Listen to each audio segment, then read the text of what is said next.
केंद्र सरकार राष्ट्रीय शिक्षा नीति किसकी नेतृत्व में बनाई थी?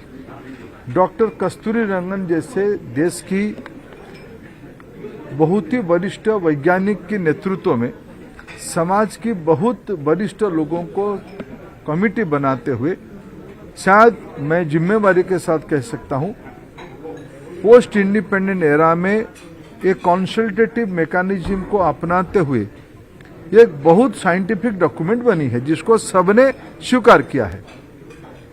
हमें कोई आपत्ति नहीं है। देखो, बंगाल में तो कुछ अलग चलने की यहाँ की सरकार की एक आदत है, हमें उसमें कुछ टिप्पणी नहीं देना है, लेकिन मैं कुछ मौलिक प्रश्न उठाना चाहूंगा। कस्तूरी रंगन जी की नेतृत्व में जो कमेटी बनी थी, जो शिक्षा नीति 2020 के नाम पे एनईपी 2020 के नाम पे नामित है राष्ट्रीय शिक्षा नीति, उसमें दो विषयों पे महत्व दिया गया है। एक, मदर टंग पे लोकल लैंग्वेज पे जोर दिया जाना चाहिए।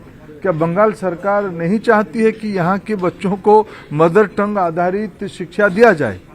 दूसरी बात कही गई कि शिक्षा रोजगार बढ़ाने के लिए हो, डिग्री के लिए नहीं।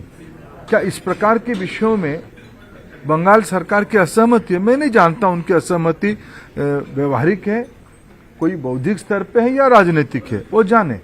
लेकिन मैं आज इसको जिम्मेवारी के साथ कह सकता हूं, राष्ट्रीय शिक्षा नीति एक फ्यूचरिस्टिक मसौदा है, फ्यूचरिस्टिक डॉक्यूमेंट है। भारत की को 21st सेंचुरी में एक नॉलेज बेस्ड इकोनॉमी बनाने में, जिसमें एम्प्लॉयबिलिटी, जिसमें नॉलेज, जिसमें एक ज्ञान के अन्वेषण में बहुत बड़ा इंस्ट्रूमेंट माना जाता है। दुनिया के एक्सपर्ट उसको माने जाते हैं। इसको सबको कोऑपरेट करनी चाहिए, सब कर भी रहे हैं। सर, अगर स्टैंड पॉइंट लेते हैं तो नेशनल पॉलिसी का क्या मतलब? एक तो हर राज्य नहीं लेते हैं। एक आप पहले आपका फैक्ट चेक कर लो। देश की ज्यादा से ज्यादा राज्य cutting across all political affiliation इस यूनानिमसली इस एनईपी के साथ है। एक अरे प्रश्न तो उत्तर तो सुनने दो पहले, इतना जल्दीबाजी क्यों करते हो? बाकी रहा, कोई राज्य अगर उसमें कोई एडिशन करता है, हमें उसको स्वागत करना है। हम तो किसी के अच्छे कामों को आपत्ति नहीं करते, ये एक बेसिक डॉक्यूमेंट है।